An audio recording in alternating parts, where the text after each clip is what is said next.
Halo mas guys, mbak guys, kembali lagi di channel Lugas bersama saya Alaika Faza. Kali ini kita akan belajar perbandingan trigonometri pada sudut berelasi.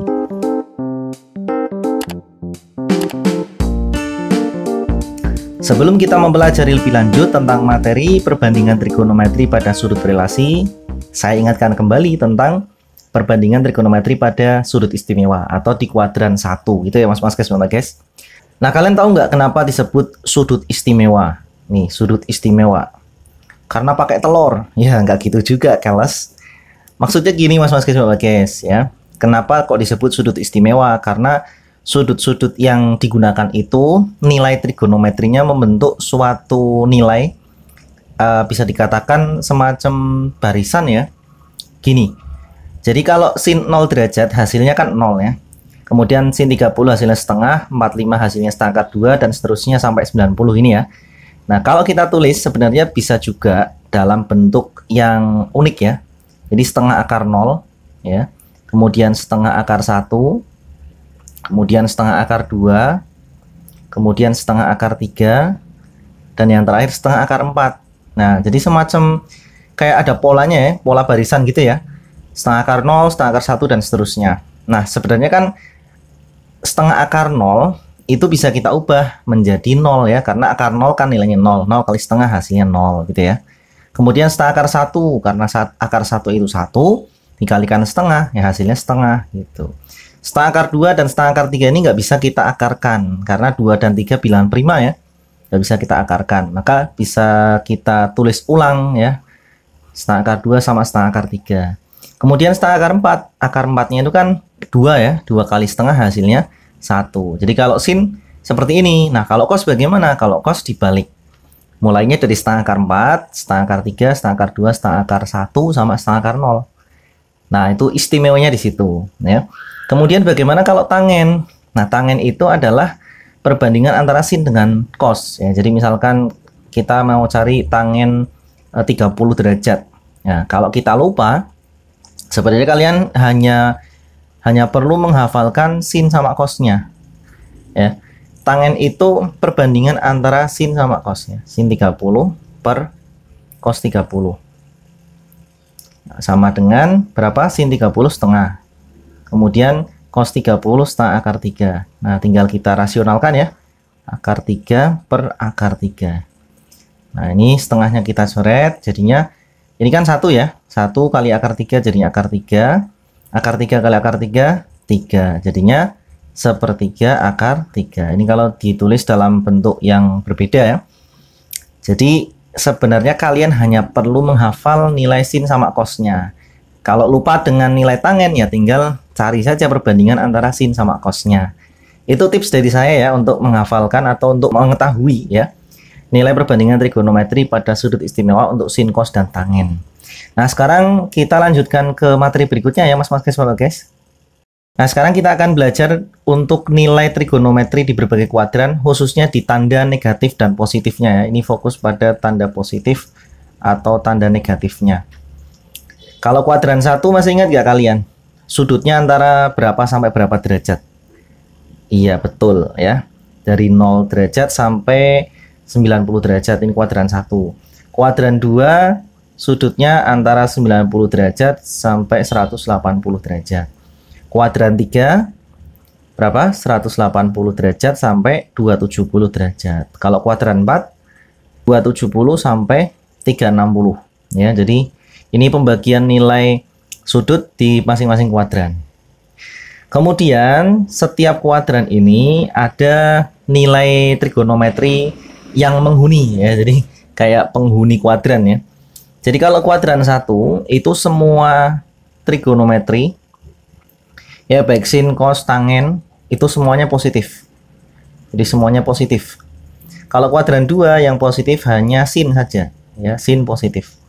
Kalau kuadran 3 hanya tangen ya, sorry ini tangen maksudnya. Hanya tangen, dan kuadran 4 hanya cos. Jadi kalau kita lihat di sini, kalau sinnya positif berarti yang lain negatif semua, baik tangen maupun cos. Di sini juga sama, kalau yang positif tangen berarti yang negatif sin sama cos. Ini juga sama, kalau cos positif berarti sin dan tangennya negatif. Atau bisa kita singkat ya, untuk menghafalkan rumus itu kan nggak melulu kita harus hafal letter luck gitu kan. Bisa kita kreasikan ya. Kalau saya lebih suka menghafalkan dengan menggunakan singkatan ini. Semua sindikat tangannya kosong. Ya, semua sindikat tangannya kosong. Ya, jadi agak gaya dikit ya di sini ya. Tulisannya cos tapi bahasanya kos gitu ya. Semua itu maksudnya semua trigonometri, sindikat itu maksudnya sin yang positif, tangannya itu maksudnya tangen, kosong itu maksudnya kos ya. Kos yang ini fokus ke yang positifnya. Atau bisa juga menggunakan metode yang lain ya. Pakai ini, semua saya tahu caranya. Nah, gitu juga bisa. Jadi kalau ini fokus pada apanya nih? Pada huruf awalnya ya, huruf di permulaan katanya. Kalau ini semua ya semua. Kalau saya berarti sin ya, kalau tahu itu t berarti tangen, kalau c itu berarti kos ya. Semua saya tahu caranya. Ini urut dari kuadran 1 sampai kuadran 4. Oke, itu Mas guys, Mbak guys ya. Saya berikan tips untuk menghafalkan nilai trigonometri di kuadran 1 sampai kuadran 4. Sekarang kita lanjut ke materi berikutnya.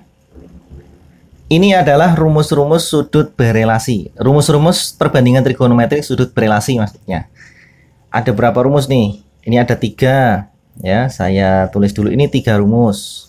Ini 6 rumus. Ini 6 rumus juga. Ini 6 rumus. Jadi kuadran 1, kuadran 6, kuadran 2, kuadran 3, dan kuadran 4. Nah, kalau kalian belum paham apa itu sudut berelasi, sudut berelasi itu sudut yang memiliki hubungan, ya, nilai trigonometrinya itu berhubungan dengan sudut yang lain. Jadi kalau cari trigonometrinya itu dia akan sama dengan nilai trigonometri sudut di kuadran yang lain gitu ya. Nih, untuk kuadran 1 rumusnya ada 3.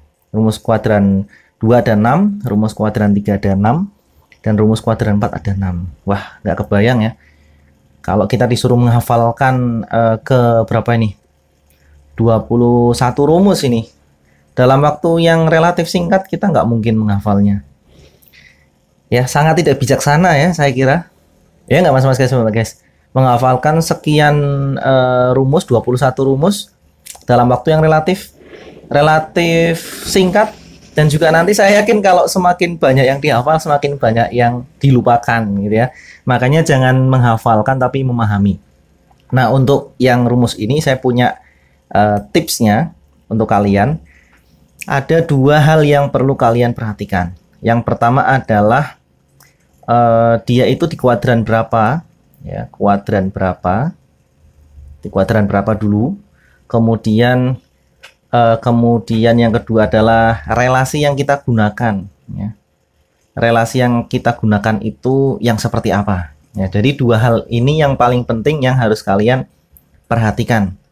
Nah, setelah ini akan kita bahas ya, apa sih maksudnya ada 2 hal ini, kuadran berapa dan relasi apa yang kita gunakan. Oke, saya akan langsung ke contoh soalnya ya. Oke, contoh soal yang pertama nih mas guys, Mbak guys. Sin 120 itu nilainya berapa?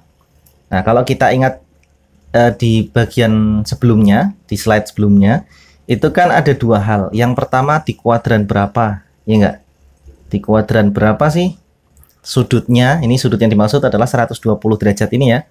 Kemudian yang kedua, relasi yang kita gunakan itu yang bagaimana relasinya. Nah, kita akan bahas kupas tuntas satu persatu ya. Yang pertama kuadran. Ini 120 derajat di kuadran berapa mas guys?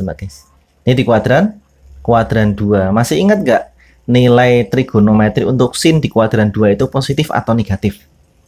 Iya, positif ya, karena semua sindikat tangannya kosong. Jadi sin nilainya positif. Oke, jadi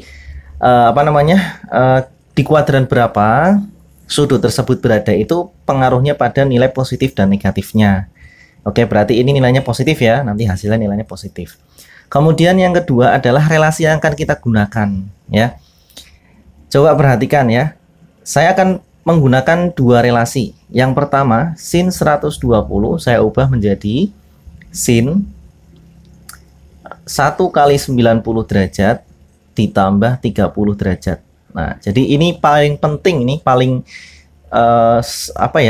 semacam menjadi juru kuncinya nih, yaitu mengubah menjadi bentuk sin dalam kurung K kali 90 derajat plus minus alfa.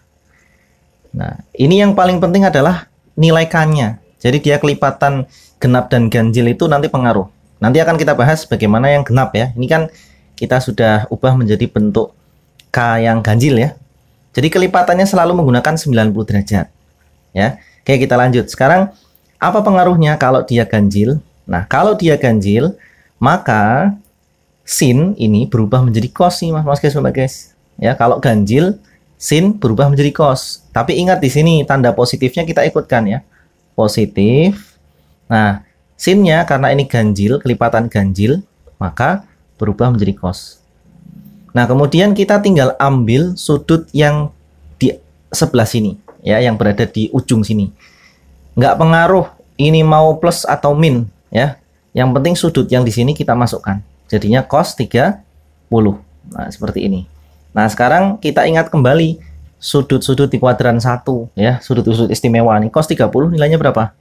Nilainya setengah akar 3. Nah, positif setengah akar 3. Jadi positifnya ini tadi hubungannya dengan kuadran ini ya. Kemudian relasi yang kita gunakan pengaruhnya pada nilai K. Jadi kalau K-nya ganjil, dari sin menjadi cos. Kalau cos menjadi sin. Kalau tangen gimana? Kalau tangen berubah menjadi kotangen. Ya. Sekarang kita gunakan coba relasi yang lain ya. Sin 120 derajat sama dengan sin, nah berapa nih? Misalkan 2 kali ya. 2 kali 90 derajat. Berarti kan 180 ya.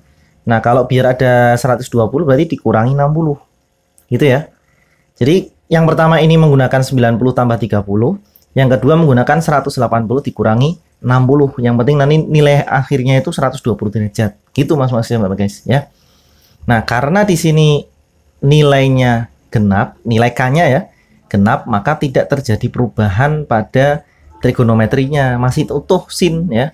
Nah, tapi ini dipakai terus nih yang tanda positif ini ya, yang tadi kuadran berapa itu dipakai terus. Plus sin yang masih utuh.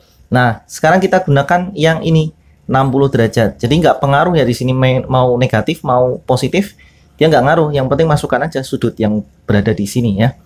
Sin 60 derajat. Jadinya berapa? Sin 60 derajat setengah akar 3. Jadi positif setengah akar 3. Sama nggak nih? Sama, ya nggak? Nah, jadi itu ya perbedaan antara relasi menggunakan K ganjil dan nilai K genap. Oke, mau contoh soal lagi? Saya berikan contoh soal lagi. Contoh yang pertama, tangen 315 ya. Oke, contoh yang berikutnya ya. Satu ada tangen 315, yang kedua sin 240 derajat dan ditambah tangen 120 derajat. Coba yang pertama saya akan gunakan relasi satu saja ya, Mas guys. Nanti kalian juga bisa gunakan relasi yang lain yang berbeda dengan yang saya gunakan. Oke, yang pertama saya jawab. Saya akan gunakan relasi berapa ya? 360 ya. 360 dikurangi berapa berarti ini? Biar 315 berarti 45 ya. Nah, ini. Jadi ini selalu yang di sebelah sini itu selalu kelipatan 90 derajat ya. Ini saya gunakan 360 derajat dikurangi 45 derajat, kan hasilnya 315 derajat ya. Nah, ini saya ubah lagi menjadi tangen 360 itu kan 4 kali 90 derajat dikurangi 45 derajat sama dengan, nah coba, oh ya ada yang lupa ya, kita mau tentukan ini di kuadran berapa dulu. 315 derajat di kuadran berapa? Kuadran 4 ya. Kalau kuadran 4 maka nilai tangennya negatif ya. Ingat, semua sindikat tangannya kosong. Yang kuadran 4 positif hanya cos ya. Berarti tangennya negatif. Ini negatif. Kemudian hal yang harus diperhatikan lagi adalah kelipatannya. Ini K ya. Nilai K-nya adalah genap. Berarti tangennya tidak berubah. Tangennya masih utuh tangen ya, tidak berubah menjadi kotangen ya. Kecuali kalau ini ganjil. Terus 45 derajat kita ambil ke sini. Nah, ini sama dengan tan 45 berapa? 1. Berarti nilainya adalah negatif 1. Gampang ya? Nah, untuk nomor 1 ini kalian nanti coba menggunakan relasi yang lain. Misalkan 270 ditambah 45 ya. Nanti kalian bisa pakai itu. Kemudian soal yang kedua. Ini soal yang kedua yaitu sin 240. Nah, langsung saya ubah menjadi relasi berapa? 180 ditambah 60 ya. Ditambah tangen berapa nih? Saya gunakan 90 derajat ditambah 30 derajat ya. Nah, seperti ini. Sama dengan ada yang lupa lagi nih mas guys. Ini ya, kelupaan terus nih, sudut ini di kuadran berapa? 240 di kuadran 3 ya. Untuk sin di kuadran 3 nilainya negatif. Kemudian untuk ini 120 ada di kuadran 2 ya. Untuk tangen di kuadran 2 nilainya negatif. Jadi nanti ini ditambah negatif ya. Biar nggak lupa kita tulis ulang di sini. Kita tulis tandanya ya. Kemudian sin ya, sin berapa nih? 2 kali 90 ya ditambah 60. Nah, kayak gini. Terus ini tangen 1 kali 90 ditambah 30 derajat. Gini. Nah, ini kelipatan genap ya, Mas guys. Perhatikan duanya adalah genap, maka sinnya tidak berubah, tetap sin, min, sin ya. Kemudian 60-nya kita ambil ke sini, 60 derajat. Terus yang ini, karena ini negatif dengan positif, berarti tandanya negatif ya. Min kali plus, plus kali min, hasilnya min. Kemudian ada tangen di sini kelipatannya ganjil, maka berubah menjadi kotangen. Ya, kotangen. Kemudian 30-nya kita ambil, 30 derajat. Nah, sama dengan negatif sin 60 berapa? Negatif setengah akar berapa nih? Akar 3 ya. Kemudian kotangen 30. Nah, kalau kalian bingung kotangen itu apa? Kotangen itu adalah 1 per tangen, guys. Jadi 1 per tangen 30. Jadi kalau sudutnya 30 ya nanti 1 per tangen 30. Menyesuaikan ya. Atau kotangen alfa, saya tulis di sini. Kotangen alfa itu sama dengan 1 per tangen alfa. Nih, ya, kalau kalian belum paham. Nah, kita tulis ulang di sini, setengah akar 3, negatif setengah akar 3 maksudnya, dikurangi 1 per tangen 30. Tangen 30 itu berapa ya? Oh, gini aja. Karena tangen itu adalah sin per cos, maka saya ulangi di sini. Saya hapus lagi di sini. Karena Karena tangen itu adalah sin per cos, maka kotangen itu cos per sin, guys. Gitu aja ya, biar gampang ya. Nah, cos per sin 30. Nah, seperti ini adalah kotangen. Kalau tangen kan sin per cos. Nah, cos 30 itu setengah akar 3. Sin 30 itu setengah. Nah, ini. Ya. Maka hasilnya adalah negatif setengah akar 3 dikurangi ini coret, hasilnya akar 3 ya. Ini juga bisa disederhanakan menjadi akar 3 dikali min setengah min 1. Ini boleh ya, atau ini bisa dijumlahkan juga ya, hasilnya negatif 3/2 akar 3 gitu ya. Jadi hasilnya seperti ini guys. Sekarang saya punya 3 soal, silahkan kalian kerjakan secara mandiri. Nanti kalau misalkan kalian bingung bisa tanya di kolom chat di bawah video ini, atau bisa gabung di channel telegramnya Nugas ya, t.me/nugas telegram. Terima kasih sudah menonton video saya, semoga bermanfaat ya guys. Sampai ketemu di video saya berikutnya, dadah.